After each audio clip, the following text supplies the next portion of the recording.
Fala, gurizadinha, tudo certo com vocês? Chegando para mais uma edição do Suba no Banquinho, o quadro no qual eu respondo as perguntas de vocês. Toda sexta-feira de manhã eu abro lá no Insta, @TatiMantovani, quem não nos segue, sigam por lá, o link tá aqui embaixo. Eu abro uma caixinha de perguntas e toda segunda-feira, mais ou menos meio-dia, horário de Brasília, aqui no canal, eu respondo as perguntas de vocês. Vocês sobem no banquinho e eu respondo. Antes de mais nada, quem ainda não está inscrito, se inscrevam aqui no canal para ajudar o canal a crescer, deixa aquele like no vídeo que é sempre muito importante e claro, os comentários de vocês por aqui. Vou responder, separei bastante, vamos ver se o vídeo não vai ficar muito grande, né? Vamos lá, vamos tentar, mas separei várias perguntas aqui e vou começar a responder. Quem sobe no banquinho por primeiro, a primeira pessoa que sobe no banquinho aqui é o Leandro Ordanael.s. Li errado. Desculpa, Leandro, se eu li o teu sobrenome de forma errada. Ele sobe no branquinho e manda uma pergunta muito importante. Polenta ou sushi? E nada compete com a polenta. Uma polenta brustolada, que é aquela polenta na chapa. Uma polentinha com queijo. Que isso? Eu gosto de sushi, tá? Mas o sushi perde claramente, assim, sem nenhum tipo de discussão pra polenta. Que isso? Polenta cremosa é ótimo, mas a polenta brustolada, aquela polenta... Nossa, a polenta com que isso? A polenta ganha. Nossa, não tem nenhuma dúvida. Ana Alice Dias sobe no banquinho e manda a seguinte pergunta: conta como foi a sua jornada acadêmica. Quero trabalhar com futebol, mas tenho insegurança. Então, Ana, a jornada acadêmica futebolisticamente ou jornalisticamente? Porque a minha jornada acadêmica jornalística, eu entrei na faculdade, eu não me lembro nem o ano agora, 2001 acho que foi. Me formei em 2005 na PUC do Rio Grande do Sul. Antes de me formar ainda, trabalhei em jornal, trabalhei assessoria de imprensa e rádio. Muitos anos trabalhei na Rádio Gaúcha lá em Porto Alegre, onde eu nunca trabalhei com futebol no Brasil, nunca trabalhei com futebol. Quando eu saí da Gaúcha, vim daqui para a Espanha para fazer um mestrado. Me apaixonei por Madrid, acabei voltando para o Brasil, mas já sem trabalhar na área do jornalismo. Trabalhei com marketing um ano no Brasil, depois voltei definitivo para a Espanha, fiz mais 2 pós-graduações, as 2 na área comercial, marketing, nada a ver com jornalismo. E aí, para começar a entrar de novo na área do jornalismo e mais especificamente esportivo, quando eu já estava aqui, eu fiz um blog que se chamava Efeito Fúria, no qual eu contava as notícias do que estava acontecendo por aqui. 2009, 2010, a Espanha ganhava muita coisa, a seleção, né? E os clubes também estavam bem, o Real Madrid estava passando por aquela reconstrução dos Novos Galácticos e tal, então tinha realmente muita informação vindo daqui, Messi, Cristiano Ronaldo, aquela disputa Barcelona-Real Madrid. E eu fiz o blog, comecei a ficar ativa nas redes sociais falando de futebol daqui e comecei a abrir umas portinhas que me levaram até a TNT Esportes. Depois de futebol mesmo, eu fiz alguns cursos de tática, vou fazendo sempre que eu posso alguns cursos, assim, para entender um pouquinho melhor sobre o jogo, né? Porque no final a gente acaba comentando também, então tem que saber alguma coisa. Mas assim, o futebol ele vem de toda a vida, né? De toda a vida assistir futebol e ele vai entrando em ti e ali ele vai ficando, o amor pela volância, aquela coisa toda. Ana, para nós mulheres sempre a insegurança ela é maior para falar de futebol, tá? Porque nós vamos ser julgadas não exatamente pelo que a gente sabe ou não sabe, a gente vai ser julgada porque a gente é mulher falando em um setor que é predominância masculina, né? Mas assim, estuda, te prepara e vai, e faz, entendeu? Se é o que tu quer fazer, vai. Porque, enfim, é muito complicado, mas estamos aí na luta para não ser tanto. Lindenberg.Felipe sobe no banquinho e manda a seguinte pergunta: imaginava que após a saída do Cristiano, o Real voltaria tão rápido ao status que ele estava com ele? Então, Lindenberg, Felipe, o Real Madrid sempre foi um clube, pelo menos nos grandes momentos, que marcou por contar com grandes jogadores, os melhores do mundo, né? Tanto lá na frente, lá atrás, no caso, na época do Santiago Bernabéu, que tinha o Di Stéfano como a sua grande bandeira, que pra mim foi o melhor jogador do Real Madrid da história antes do Cristiano aparecer. Eu divido por século. do século passado foi o Di Stéfano, desse século foi o Cristiano. Mas assim, a era Cristiano Ronaldo, ela também é porque tiveram outros grandes jogadores ao redor, né? O futebol não se joga sozinho. Na época do Di Stéfano também o Real Madrid tinha Puskás, tinha Amâncio, tinha Paco Rento, então sempre foi de grandíssimos jogadores, talvez os melhores em suas posições, para formar esses times, né?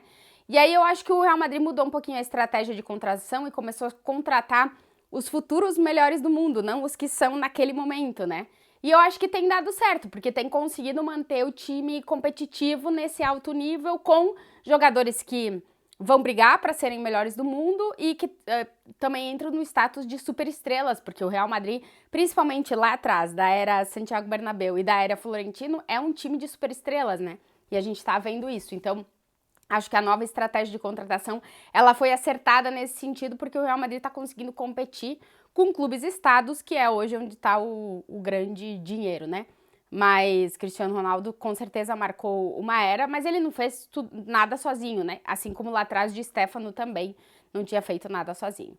Arthur.gui.7921 sobe no banquinho e manda a seguinte pergunta: como você faria para reformular a zaga do Grêmio?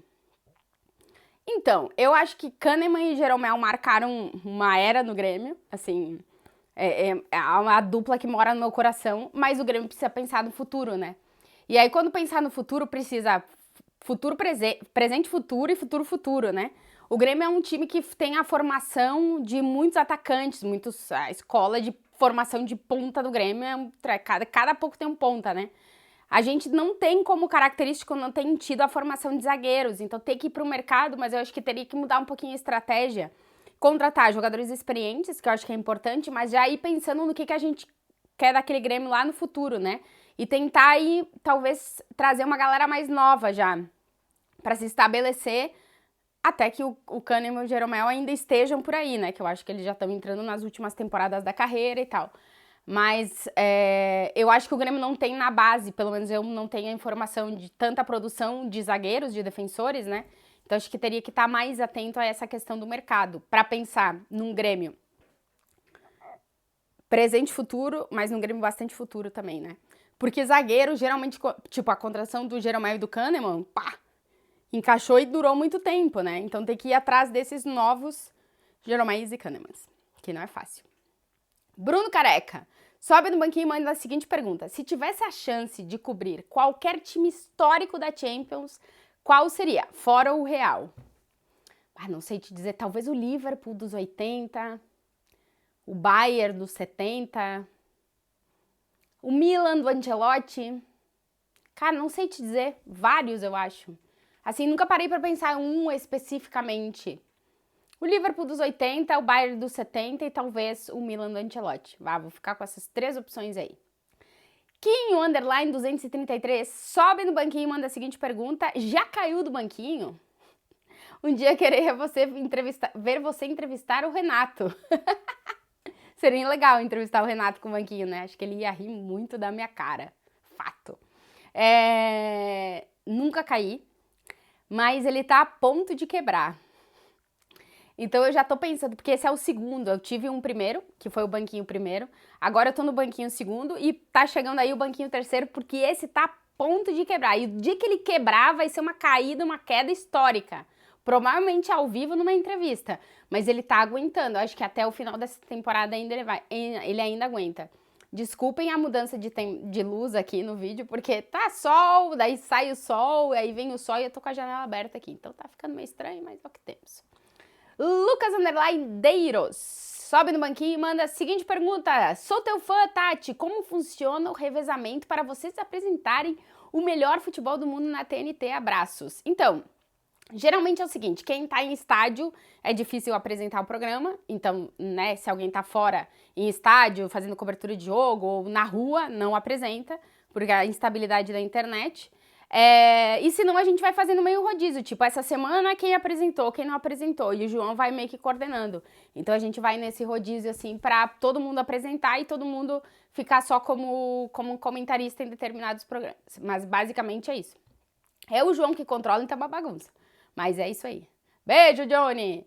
Ó, Rossego, underline 09, sobe no banquinho e manda a seguinte pergunta: O que você acha do desempenho do Endrick? Você acha que ele pode ser o 9 ideal para o Real Madrid? Então, é um menino ainda muito jovem, né? Que é iluminado e é uma explosão e é impressionante.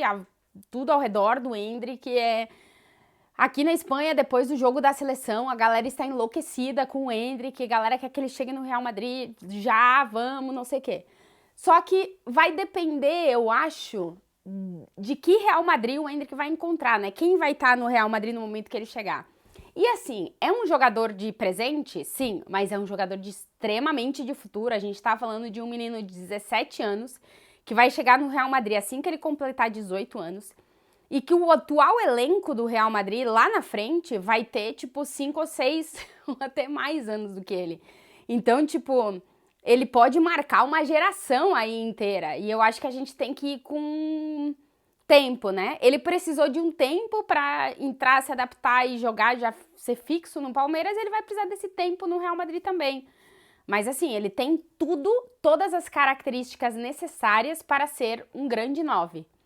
Então, veremos. Vamos com calma e não vamos colocar mais pressão do que ele já carrega em cima dele. E vamos com muita calma nessa hora. Joan Merson, underline Merson, sobe no banquinho e manda a seguinte pergunta. Tati, já fez entrevista com o Courtois? Já, mais de uma vez. E é sempre um momento complicado, porque o Courtois tem mais de 2 metros, eu acho que ele tem 2,1 ou 2,2, ele é muito alto, e tipo, nem o banquinho, nem subindo a câmera no mais alto, todas as vezes eu tenho que virar a câmera pra cima, pegar a cabeça dele, uma parte da minha cabeça, assim.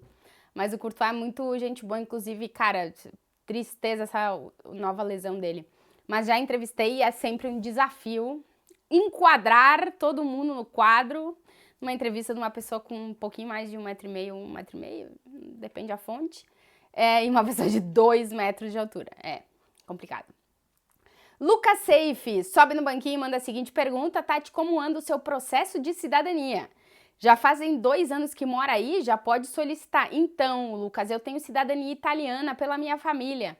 E aqui na Europa, na União Europeia, nos países que fazem parte da União Europeia, tendo uma cidadania europeia, tu não precisa das outras para poder morar no país, residir, enfim, pagar teus impostos, porque imposto, madre minha. Então, eu vivo aqui como residente, como comunitária, com o meu passaporte italiano, não pedi o espanhol.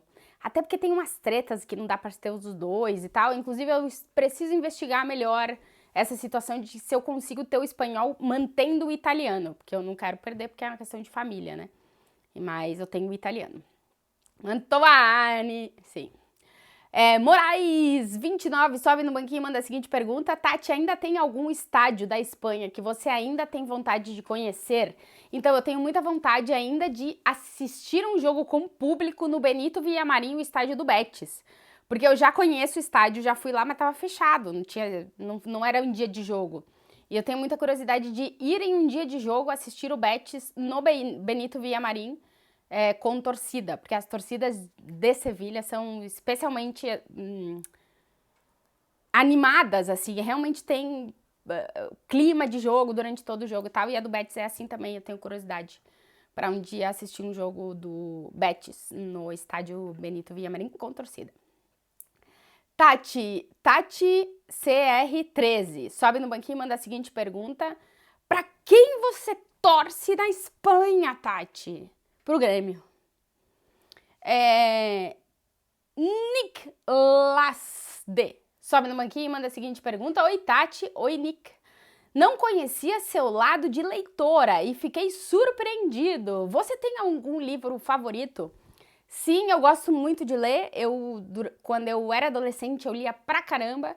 Me perdi nessa conexão com os livros durante bastante tempo e a pandemia me fez reconectar com o meu lado leitora voraz, porque eu leio muito, eu gosto muito de ler e tô sempre lendo alguma coisa. E aí comecei a ler muito e aí criei um perfil lá no Instagram, quem for leitor e quiser seguir lá, é o @biblioteca da Tati, onde eu vou publicando os livros que eu leio, os que eu estou lendo, dicas, enfim, coisas de literatura mesmo, que gosto muito. Isso. Meu livro favorito, eu já falei aqui sobre os meus livros favoritos, mas o meu livro favorito chama O Dia do Coringa, do Justin Gardner. É um livro que eu releio a cada 10 anos. É literatura fantástica, mas é filosófica, porque o Justin Gardner é filósofo, é o autor do Mundo de Sofia. Todos os livros dele são maravilhosos, eu adoro todos, mas esse em específico é um livro incrível para quem quer ler um negócio divertido, diferente, que te vai fazer, tipo, pensar 400 coisas. Ele é maravilhoso. É o meu livro preferido. E estou lendo muito. Neste momento que estou falando com vocês, gravando este vídeo, eu estou lendo um livro que chama, em espanhol, A Guardiã dos Livros Queimados. É uma história de mulheres que cuidavam de livros na Segunda Guerra Mundial. Acho que vai ser um livro que eu vou curtir bastante. Acabei de adquiri-los, na verdade ganhei de presente. Tô sempre lendo uma coisa, sempre leio alguma coisa. Eu gosto de viver a minha vida com outra vida na minha cabeça. Então, estou lendo sempre algum livro. Inclusive, essa semana vai ter lá no @biblioteca da Tati os livros que eu li em março. Sempre monto um reelzinho lá para falar dos livros lidos no mês. Inclusive, se vocês tiverem dica de livro, mandem lá no @biblioteca da Tati no Instagram, porque senão fica as coisas meio misturadas e eu me perco um pouco em responder todo mundo. Mate Mendes sobe no banquinho e manda: você acha que o Real vai investir mais no futebol feminino, visto o sucesso do Barça, ou não está nos planos? Então, o Real Madrid, o time feminino do Real Madrid, ele tem 4 anos, né? Ele começou sendo o Real Madrid feminino realmente em 2020, antes era o Tacon Futebol Clube, que era um time aqui de Madrid, que o Real Madrid absorveu e transformou no Real Madrid feminino. O projeto ainda tá muito no início, né? Assim, o investimento tá sendo maior a cada temporada, mas aí no projeto tá no início. Então, eu quero acreditar que no passar do tempo, o Barça feminino já existe há muito mais tempo, o Atlético feminino existe há muito mais tempo, o Real Madrid foi o último grande clube a começar um projeto feminino, antes tarde do que nunca, né? Deveria ter começado antes. Mas eu acho que nos próximos anos, pelo menos a minha expectativa é de que comece a melhorar e comece a ter uma base mais estabelecida, uma forma de jogo mais estabelecida, meninas formadas na base do Real Madrid, né? Precisa ainda de todo esse processo de evolução aí. E claro, do investimento. A gente precisa, né, pensar em técnicos melhores, jogadoras mais preparadas para disputar grandes jogos, enfim. Mas eu quero acreditar que sim, eu quero acreditar que o investimento vai continuar, vai cada vez ser maior e a cobrança do torcedor, que já existe para o time masculino, que ela também exista para o feminino, porque daí é quando realmente começa a crescer, né? Ainda é tudo muito incipiente, tudo muito ainda na base, sabe? Vamos ver, vamos ver. Jana Barbosa, sobe no banquinho e manda: Tati, help me. Sabe se os ingressos para o jogo do Real Madrid no dia 9/4 contra o Manchester City já estão à venda? Então, Jana, te prepara, porque parece que já não tem mais ingresso. Eu ouvi falar que os sócios e os sócios abonados, que são os sócios torcedor, já esgotaram. Eu não posso te dizer se ainda tem, se vai ter, se não vai ter, mas o único canal é o site do Real Madrid. Lá tem as informações de quando abre a venda para o público geral, que é para quem não é sócio torcedor. E é o único lugar seguro para comprar ingresso para o jogo do Real Madrid. Geralmente, Liga dos Campeões é difícil, Liga dos Campeões mata-mata é mais difícil ainda, porque o sócio não libera a sua cadeira, vai todo mundo pro estádio, então fica realmente complicado de comprar a entrada. Mas tenta, Jana, mas realmente vai ser difícil, não vou te mentir, vai ser difícil. Victor Arruda sobe no banquinho e manda: já pode vender espaço de publicidade nesse banquinho, tá? Alô, marcas! Estamos aí! Não tô fechada a propostas. Coração Botafoguense sobe no banquinho e pergunta: existem mais clubes de Madrid além do Real Madrid e do Atlético de Madrid? Sim. Raio Vallecano. O Raio Vallecano é o time de bairro aqui de Madrid, porque ele é... Desculpa, gente, eu tô com...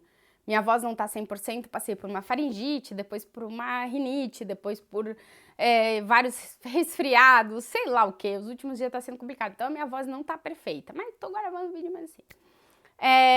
Real Madrid e Atlético de Madrid são os mais conhecidos da cidade, obviamente, os dois times da primeira divisão, e o terceiro é o Raio Vallecano, que também é da primeira divisão, é um time do bairro de Vallecas, que é dentro da cidade, e é um time muito forte no bairro, o Raio Vallecano, mas ele é time de Madrid, são os 3 times de Madrid que estão na primeira divisão, né? Depois a gente tem times da Comunidade de Madrid, que é como se fosse equivalente ao estado no Brasil, né? Como se fosse o estado do Paraná, né? Que aí é todos os clubes da comunidade. Daí a gente tem o Leganés, que é aqui de Leganés. Aí já tem o Alcorcón, aí na segunda, na terceira divisão tem mais. Então, aí são muitos mais clubes, né? Na região metropolitana de Madrid. Mas na cidade, os grandes são Real Madrid, Atlético de Madrid e Rayo Vallecano, que são os 3 times da primeira divisão. Pepo _VL10 sobe no banquinho e manda: qual sua relação com o futsal e mais precisamente com a CBF de Carlos Barbosa toda? O meu pai é um dos fundadores do time. O meu amor pelo futebol, ele vem do futsal, porque o meu primeiro contato com a bola, com o jogo, foi no futsal. E do futsal eu fui automaticamente pro futebol de campo, que eu sempre também assisti muito na TV e tal. Mas a minha vida, assim, ligada ao futsal e ligada à CBF de Carlos Barbosa, ela é muito grande, porque meu pai é um dos fundadores do time e eu vivi, agora o ginásio é bonito, grande e tal, mas eu vivi no ginásio pequenininho, os primeiros títulos, era uma choradeira, eu pintava o cabelo de laranja. Então é toda uma relação realmente de muito sentimento, assim. E a minha história com o futebol começou com a CBF, começou com o futsal. Renan _P 2024 sobe no banquinho e manda: por que o Real dificilmente chega na final da Copa do Rei? Porque o Real Madrid não prioriza a Copa do Rei. As prioridades para o Real Madrid toda a temporada é ganhar a Champions e ganhar o Campeonato Espanhol. A Copa do Rei é tratada como a terceira competição. Então, na hora de priorizar time principal, quem joga, quem não joga e tal, a Copa do Rei ela fica para trás no momento de decisão, que tem que decidir que vai colocar força em qual competição, quando acumula todas, né? Então, por isso que é muito difícil a gente ver o Real Madrid ganhar mais Liga e Champions no mesmo ano do que ganhar Copa do Rei e Champions, Copa do Rei e Liga. É realmente mais difícil. Porque o Real Madrid não prioriza a Copa do Rei, prioriza a La Liga e prioriza a Champions acima de todas as outras coisas, por isso ganhou tantas Champions. A Copa do Rei é terceira, por isso que o Real Madrid não tem tríplice coroa, porque se tem que deixar uma competição de lado para priorizar a outra, sempre vai ser a Copa do Rei. E os momentos que se disputam a Copa do Rei são os momentos geralmente mais complicados para o Real Madrid na temporada, que é o início do ano, janeiro. Aqui eles falam a Cuesta de Janeiro, né? Subir a montanha de janeiro geralmente é complicado. E a Copa do Rei, os mata-matas e tal da Copa do Rei, geralmente estão concentrados em janeiro. Então é ali... Realmente o Real Madrid não prioriza a Copa do Rei. Narlon Pereira sobe no banquinho e manda: qual é a sua banda de rock preferida? Indica algumas músicas dessa banda. Então, tenho várias. Assim, a que eu mais escuto é o Foo Fighters, assim, de sempre. Mas tenho muitas bandas que eu gosto, muitas bandas que eu sigo, tipo Led Zeppelin. Não é que a gente segue Led Zeppelin, a gente adora Led Zeppelin, né? The Who, Beatles, essa veneração por essa galera que começou a trilhar esse caminho, né? Das bandas de rock and roll e tal. Pra quem curte rock, no Spotify eu tenho uma playlist de rock and roll com as minhas músicas e as minhas bandas preferidas. Então, para diminuir aqui a tua resposta, Narlon, vai no Spotify, lá no Tati Mantovani, que tem uma lista com o meu rock and roll preferido. Marcela Natra sobe no banquinho e manda a seguinte pergunta: qual sua cidade favorita da Europa? Se for Madrid, diga a segunda. É que Madrid não é a minha cidade favorita da Europa. É a minha cidade favorita do mundo, do planeta Terra e talvez das galáxias e galáxias e galáxias.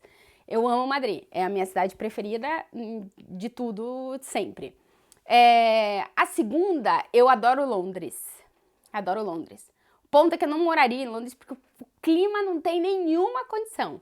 Mas eu adoro Londres. É provavelmente a minha segunda cidade preferida. Marcela, beijo pra ti. Victrine.Nicolau sobe no banquinho e manda a seguinte pergunta: Dona Tati, o que você achou da escolha do Brahim? Foi uma perda para a Espanha? Então, eu não julgo que ele deveria jogar com a Espanha, o que ele foi fazendo no Marrocos. Cara, é uma decisão, primeiro, esportiva, onde ele vai ter mais oportunidade, eu acho. E depois que ele podia jogar, né, que nem eu, por exemplo. Eu poderia jogar na seleção brasileira e na seleção italiana, porque eu tenho as duas cidadanias, né, os dois passaporte, posso jogar nas duas. Eu penso, se eu fosse jogadora de futebol e a seleção brasileira eu enxergasse que já tem, tipo, muitas jogadoras eu não tenho uma garantia de disputar grandes torneios, eu não tenho uma garantia de poder ser convocada, de poder jogar, e aí a Itália diz, cara, tá aqui, ó, vem aqui, tem lugar pra ti, tu vai jogar. Eu iria, eu acho. Acho que eu iria. Se fosse a minha profissão, né? Porque pelo coração eu não poderia defender outra seleção que não fosse a brasileira. Mas se fosse a minha profissão, cara, se eu comesse daquilo ali e tivesse ambições por títulos e tal, sei lá se eu não decidiria defender a Itália, né? Eu não julgo, cara. Eu acho que cada um toma a decisão, ou pelo coração ou pela via profissional. Eu acho que o Brahim é um pouco de cada coisa, assim. Ele tem conexões com o Marrocos, né? Porque parte da família dele é marroquim. E ele profissionalmente pensou, pai, vou ter mais oportunidade de disputar grandes torneios com o Marrocos que com a Espanha. Então não julgo, cara, cada um toma a decisão que quiser. Não sei o que eu faria, repito, não sei o que eu faria. O que vocês fariam? Responde aí, profissionalmente, tá? Pensando profissionalmente, não só com o coração. Diz aí. HugoVilas.1999. E só pra deixar muito claro, eu sou torcedoraça da seleção brasileira, tá? Assim, a minha ligação... Como torcedora seria meio impossível, mas profissionalmente falando, deixo aí pra vocês pensarem também. HugoVilas.1999 sobe no banquinho e manda a seguinte pergunta. Como foi pra você ter participado do quadro do assado para o canal do Duda Garbi? Cara, eu falei pra ele, é uma vergonha que tu ainda não me convidou, sendo que tu colava de mim nas provas da faculdade. O Duda, eu conheço o Duda desde a época da faculdade, a gente estudou junto lá na PUC de Porto Alegre. E o Duda é um querido, faz um conteúdo maravilhoso, inclusive quem ainda não segue, sigam lá o canal do Duda. Os assados dele. A carne é boa, a galera fica falando que é crua, que é sushi. Eu gosto de carne com sangue pingando. Pra mim, a carne que o Duda serviu no assado é maravilhosa. O assado com... Perdão, gente. O assado com o Luiz Soares é maravilhoso. Recentemente teve com o Kahneman, muito bom. O com o Renato, enfim... Assistam e sigam lá o Duda Garbi, que ele faz um conteúdo muito legal aqui no YouTube. Desculpa, gente, como eu falei, tosse, tamo aí com a tosse ainda. Ai, ai, ai. Respira e continua. Fala, Tati, PH Maricato. Sobe no banquinho e manda. Fala, Tati, conta mais da rotina em dia de jogo. Vamos lá. Rotina em dia de jogo, pra mim. Primeiro... Eu vou fazer apenas uma refeição no dia, então eu costumo almoçar relativamente, não algo que pese no estômago, mas algo assim que possa me manter, porque depois só vai ter o sanduichinho lá na hora do intervalo. Perdão pela tosse, gente, tá difícil, mas vamos lá que eu vou terminar esse quadro hoje. E eu costumo ler a imprensa, escutar os programas da noite anterior das rádios, para estar bem informada sobre várias coisas e informações que chegam. Eu preparo, atualizo as minhas tabelinhas com informações pro jogo, me visto, almoço, vou pro estádio. E aí, meu amigo, são 12 horas no estádio, entrando ao vivo nas programações, depois entrevistas pós-jogo, depois gravação de material já com o cabelo tudo zen, já com a voz indo pra lá, e é isso, entendeu? Mas é maravilhoso, a rotina é basicamente essa. Olha quem manda a pergunta aqui, Marcelo Beckler. Ai, Beckler, sobe no banquinho e manda. O que você acha que mais evoluiu na sua trajetória? A pergunta do Beckler. Não sei dizer, Beckler, acho que tudo, cara. Eu procuro estar sempre em evolução. Eu acho que a Tatiana que queria ser jornalista não imaginou que ela fosse ser a jornalista que ela é hoje. Eu acho que, assim, eu perdi o medo da câmera, porque quando eu entrei na faculdade, por nada, eu não queria trabalhar em TV, porque eu tinha muito medo do vídeo, então eu perdi medo do vídeo. Acho que agora eu consigo viver naturalmente aparecendo na câmera. Acho que eu aprendi muito sobre futebol, trabalhando mais próximo, assim, com o futebol. Acho que eu consigo me expressar e me comunicar melhor. E eu acho que quanto mais velha eu fico, eu vou ficar melhor, porque eu faço mais tempo disso, né? Mas eu acho que eu evoluí em muitos aspectos, em várias coisas, e eu acho que eu ainda tenho muito para evoluir. Porque como a dinâmica da comunicação ela vai mudando tanto, a gente tem que aprender a conversar com o público que está chegando aí com uma maneira diferente de consumir o que for na área do jornalismo específico, né? Então, onde a gente tem que conversar muito com a galera que está aqui nas redes sociais. Na minha época de formação como jornalista, isso não existia. Então, a gente precisa estar evoluindo na forma de comunicar com as pessoas que estão nos consumindo, né? Agora. Então, acho que isso é um processo de evolução. Mas eu acho que eu evolui em absolutamente tudo. Há 15 anos atrás, que eu estivesse assim falando para uma câmera, era quase impossível, porque eu não conseguia. Então, acho que nisso aí já é um passo. Beijo para ti, mestre Beckler. Cláudio Raus sobe no banquinho e manda a seguinte pergunta: qual a melhor jogadora de futebol para você atualmente de todos os tempos? O Beckler falou outro dia que para ele é a Graham, né? Jogadora do Barcelona. Eu acho que a Salma Paraiuelo vai ser a próxima bola de ouro da Espanha. Foi a Alexia, foi a Aitana, e eu acho que a próxima vai ser a Salma Paraiuelo. Eu gosto muito dela, acho ela muito boa. Mas tomara que entrem mais aí na disputa, né? Mas assim, o melhor time do mundo é o Barça hoje. E as melhores jogadoras do mundo são as jogadoras do Barcelona hoje. Isso é um fato. E a melhor de todos os tempos é que só tem uma. Ela mudou a história do futebol feminino e ela mudou a história de praticamente todas as mulheres que sonhavam com trabalhar com futebol, mas não davam esse passo. E ela deu o passo por muitas de nós. Então eu sou eternamente grata à nossa rainha, a única rainha de verdade nesse planeta, que se chama Rainha Marta. Muito obrigada por tudo, Marta. A maior e melhor de todos os tempos da história do futebol feminino. Pedro Scalabrini, sobe no banquinho e manda: Tati, tem quantos anos de profissão? Então, eu entrei na faculdade em 2001, me formei em 2005, mas eu comecei a trabalhar em 2002. Então, é o tempo que o Brasil não ganha uma Copa do Mundo, é o que eu tenho de profissão. Caraca, é muito, 22 anos de profissão. Madre minha. Gente do céu, não tinha feito esse cálculo, Pedro. Nossa senhora, eu tô assustada o quanto eu tô velha. Ale Underline Santos 77 sobe no banquinho e manda: Tati, o quão é importante manter a psique saudável na área do jornalismo? A cobrança deve ser alta, é constante, para as mulheres é infinitamente maior que para os homens em todos os aspectos. E eu só posso agradecer a minha terapeuta Belém. Beijo, Belém. Sem terapia não tem como aguentar. Não tem. Eu acho que no mundo de hoje, sem terapia, é muito difícil aguentar tudo, né? Em especial o jornalismo esportivo, mulheres trabalhando em jornalismo esportivo sem terapia é quase impossível, né? Porque a gente carrega muita coisa que joga em cima da gente. Então, beijo pra Belém, minha terapeuta.